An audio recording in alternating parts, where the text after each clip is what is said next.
आचार्य शंकर जब अपने अद्वैत ज्ञान से परिपूर्ण होकर के आगे की साधना के लिए वे काशी में आए, तो काशी में साक्षात भगवान विश्वनाथ ने उनकी परीक्षा लेनी चाहिए। और उन्होंने इस बात को देखा कि प्रातःकाल जब ब्रह्म मुहूर्त में आदि शंकर गंगा स्नान के लिए जा रहे होते हैं, तो वह सबसे अछूत कही जाने वाली एक सामान्य व्यक्ति के रूप में वह उनके मार्ग के सामने खड़े हो जाते हैं।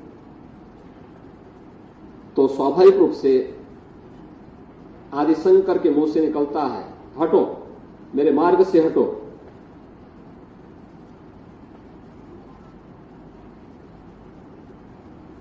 तो सामने से जो चंडाल होता है वह एक प्रश्न पूछता है कि आप तो अपने आप को अद्वैत ज्ञान के मर्मज्ञ मानते हैं, आप किसको हटाना चाहते हैं? आपका ज्ञान क्या इस भौतिक काया को देख रही है, इस भौतिक काया के अंदर बसे हुए ब्रह्म को देख रही है? अगर ब्रह्म सत्य है तो जो ब्रह्म आपके अंदर है वही मेरे अंदर भी है। और इस ब्रह्म सत्य को जान करके अगर आप इस ब्रह्म को ठुकरा रहे हैं तो इसका मतलब आपका ये ज्ञान सत्य नहीं है। तो उन्होंने, वे बहुत चक थे, एक चंडाल के मुंह से इस प्रकार की बात। उन्होंने कहा कि आप कौन हैं, मैं जानना चाहता हूं।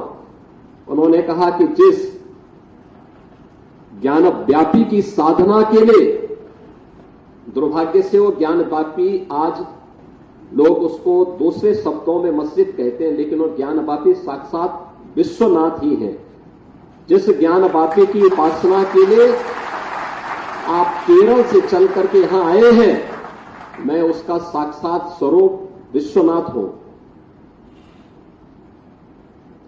तो वह उनके सामने नतमस्तक होते हैं और उन्हें इस बात का पश्चाताप होता है कि नहीं, ये जो भौतिक अस्पृश्यता है यह न केवल साधना के मार्ग का सबसे बड़ी बाधा है, बल्कि राष्ट्रीय एकता और अखंडता की भी सबसे बड़ी बाधा है।